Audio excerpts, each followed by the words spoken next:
So I am going to bring on Bill Flanagan, who is the Executive Vice President of the Allegheny Conference. And Bill, I like to say, is a walking encyclopedia about Pittsburgh and the region, and he's quite the historian also. But he runs a television program and is very at ease talking to people, interviewing people, and we're so fortunate that he has moderated our conferences almost from the beginning. So maybe every year, actually from the beginning. So I'm very pleased, Bill. Please welcome Bill Flanagan.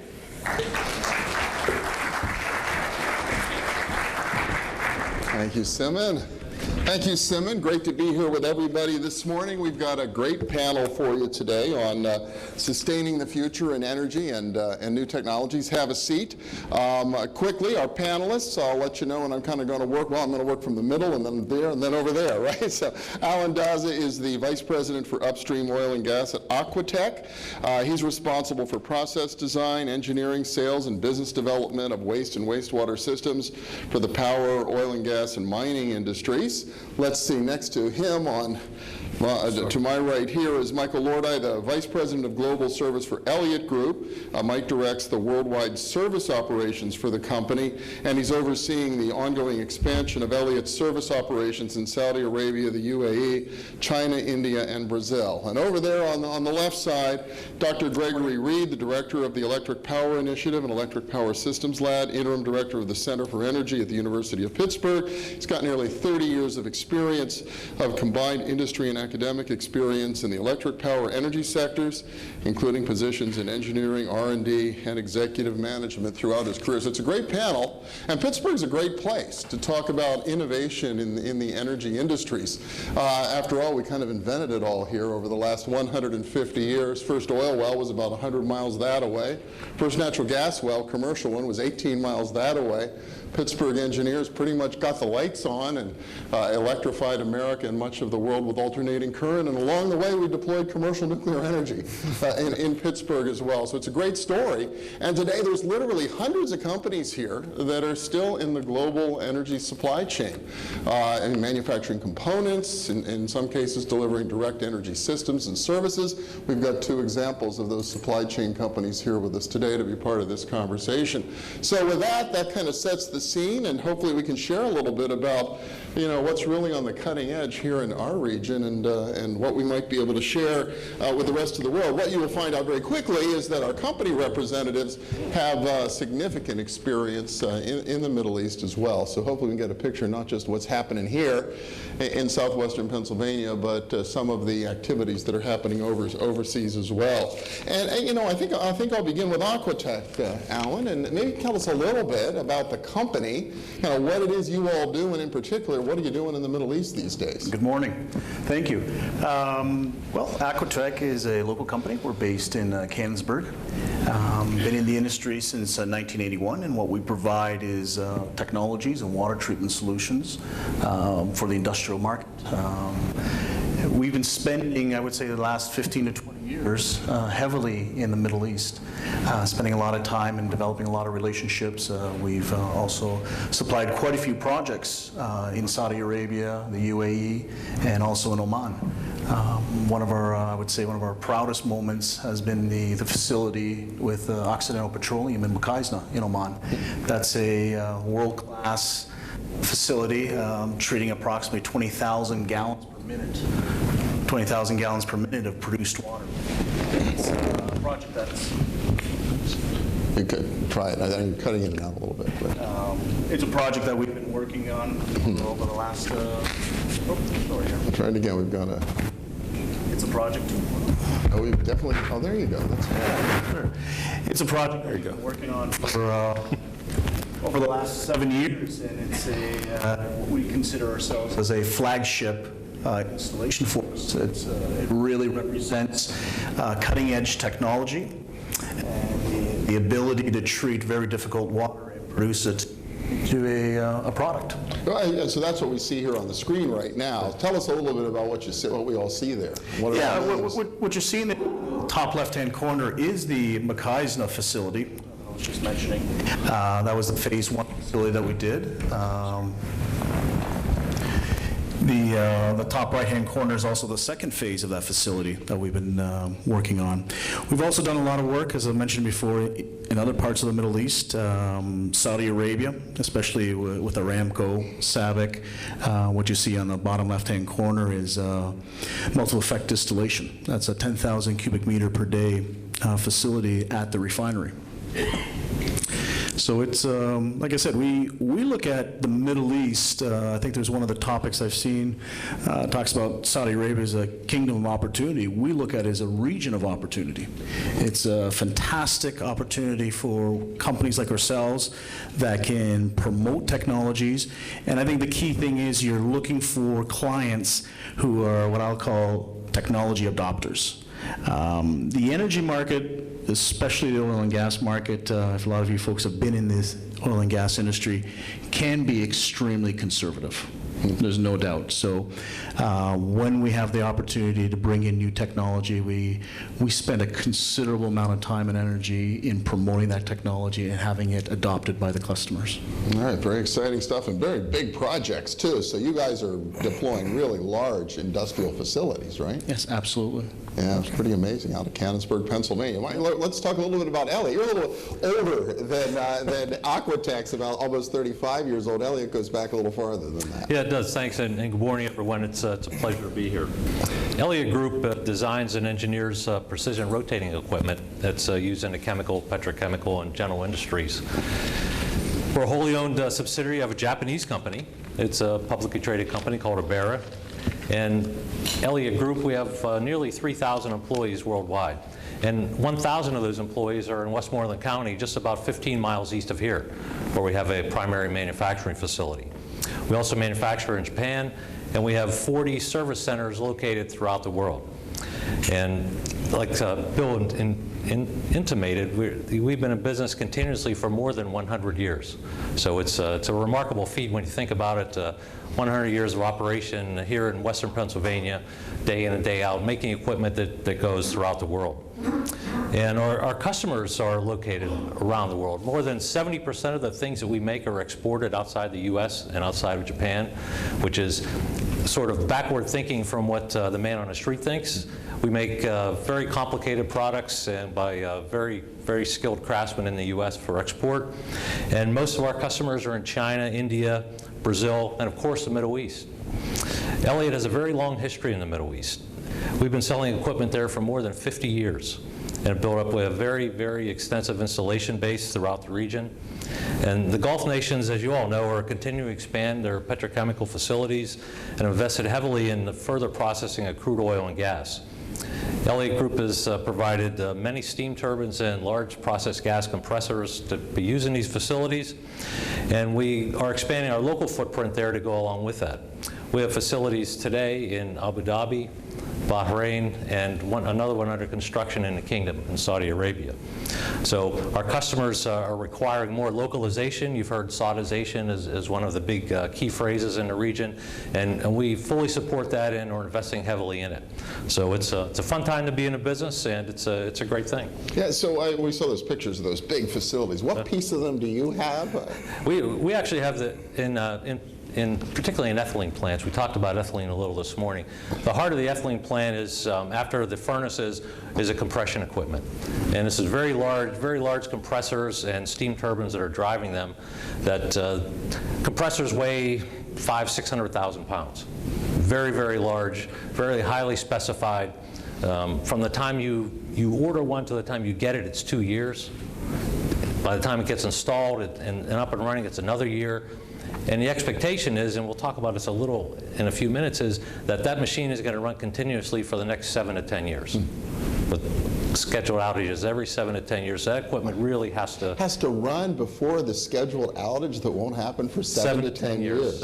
As you know, most facilities, they schedule their outages out through 2030. And they say 8 years from now, this plant's coming down and we're going to work on this equipment. And their expectation is that equipment runs until then. That's so incredible. Again, it's a great business, highly specified. And you talked about we like the phrase risk-adverse customer base. They love new technology as long as they're not the first one to get it. Well, and Alan, do you have the same issues around reliability? I mean, the engineering demands for companies like yours have to be unbelievable. Absolutely. You see a lot of these facilities, especially production facilities and utility facilities, that have to be running 24/7 unless there's a maintenance shutdown pre-planned. So they are looking for reliability. Absolutely. That's a key part of their requirement if you want to look at, a risk profiling. And they'll usually select technologies also too around that gives them the highest availability and the highest reliability for their facility. Amazing.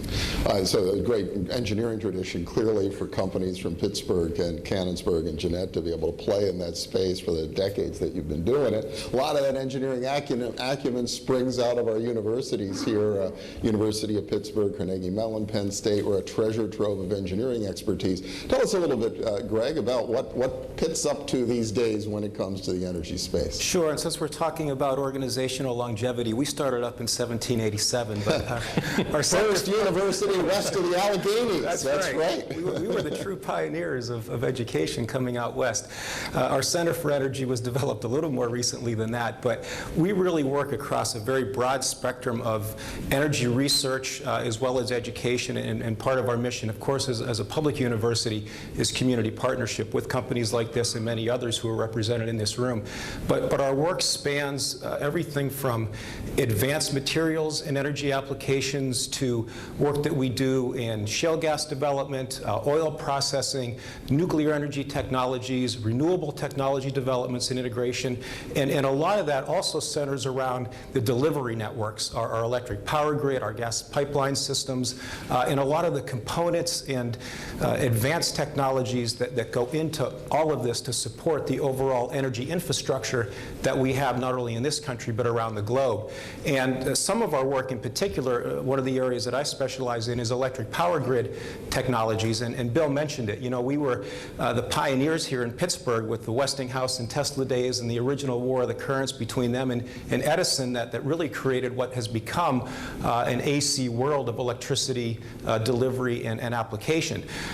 Today, one of our research areas is looking at a very disruptive but evolutionary change in going back to DC technologies, and that's based on advances in things like power electronics conversion technologies that really allow us today to begin to provide a better match between energy resource development and end use. When we look at the transmission and distribution grid, especially in the electrical sector, we're seeing a lot of new pressures on the resource side.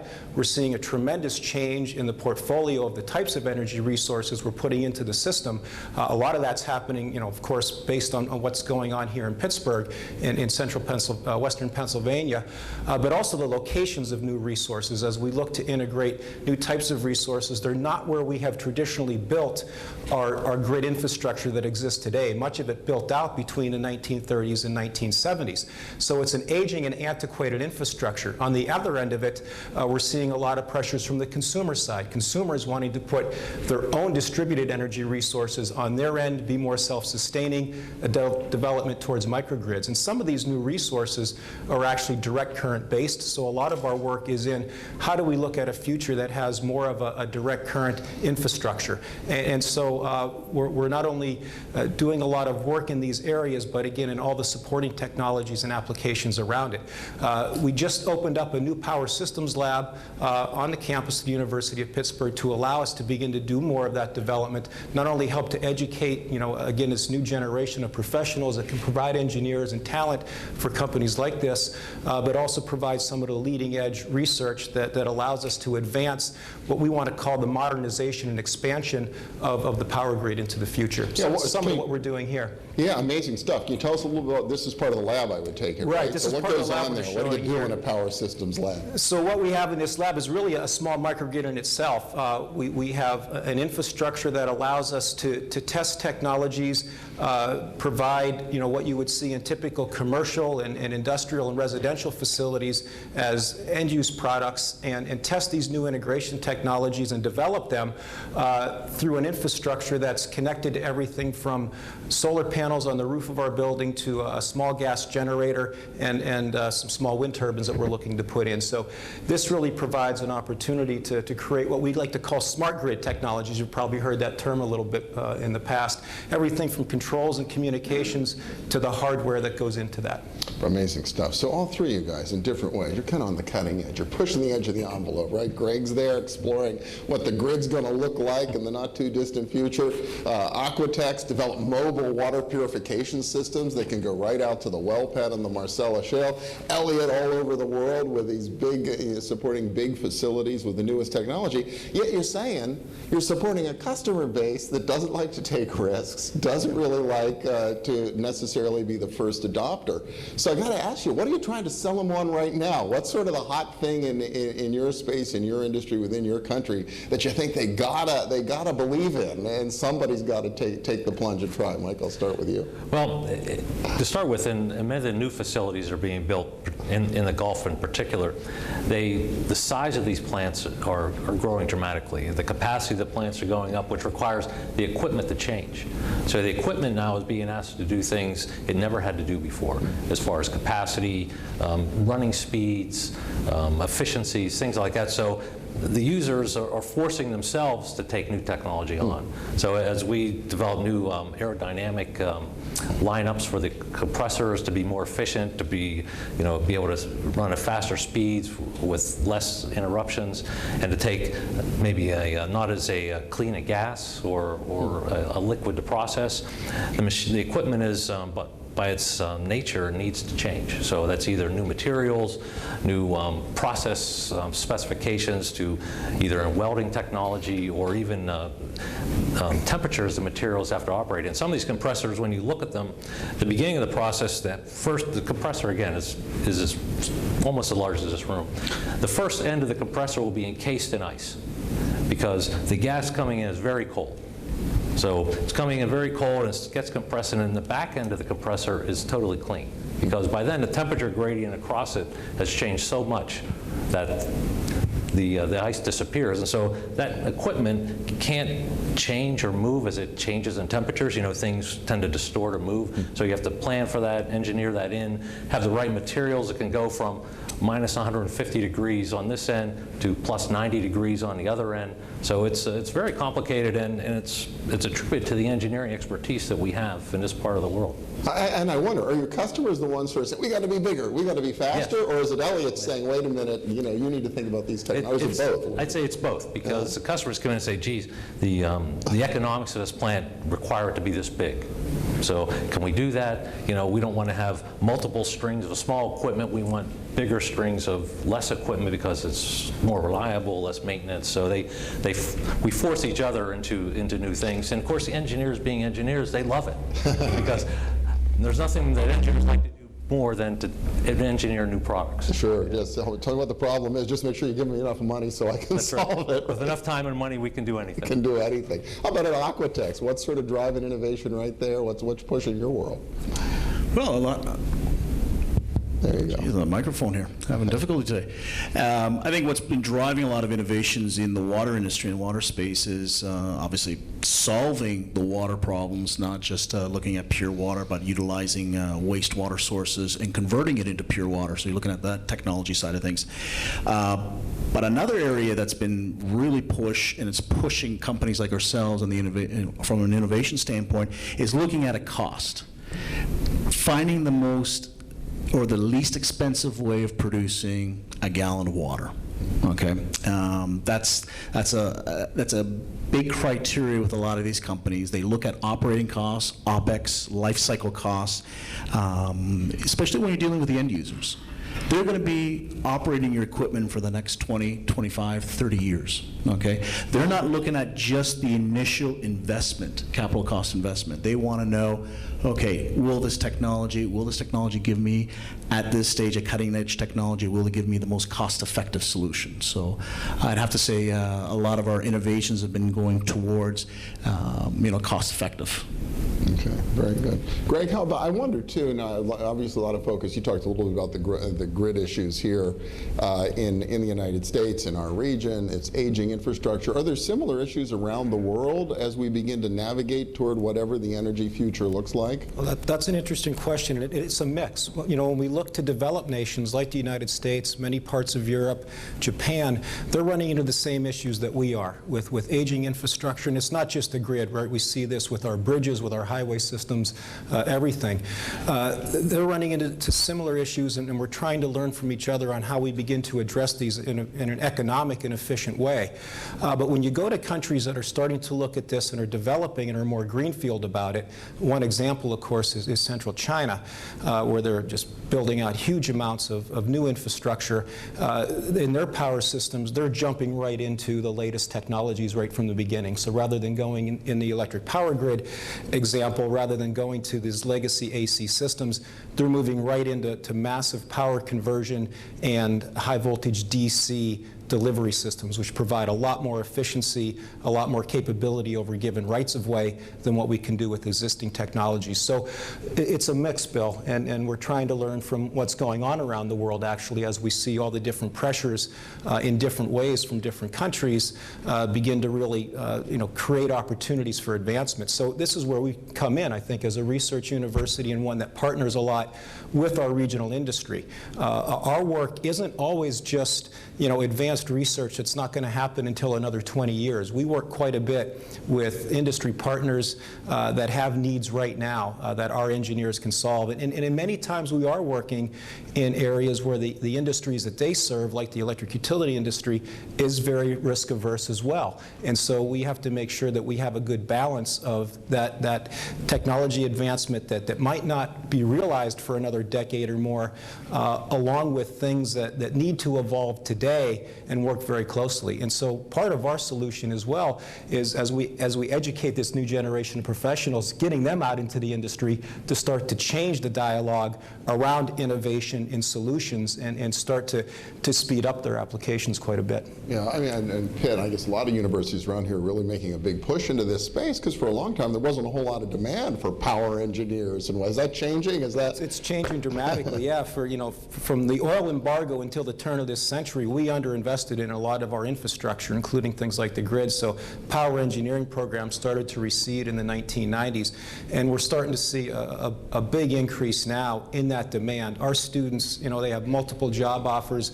They're really great ones, like my former student, Dr. Brandon Grangers, who's in the audience today. We like to keep on as graduate students and hopefully faculty in the future. So the demands are tremendous, and the opportunities for these students are really great. Yeah, Alan, I wonder what you're seeing in terms of demand, infrastructure investment, what's happening in the markets you serve. Are you seeing a big surge right now? Or?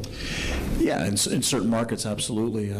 Especially in the Middle East, you see the development that's just taking off. You look at countries like in Kuwait, Saudi Arabia traditionally, UAE, Oman, all those countries in the Gulf have been expanding tremendously. We also do a lot of work in Western Canada with the oil sands up there. You see a demand. It's an incredible demand, especially in the water and wastewater treatment market.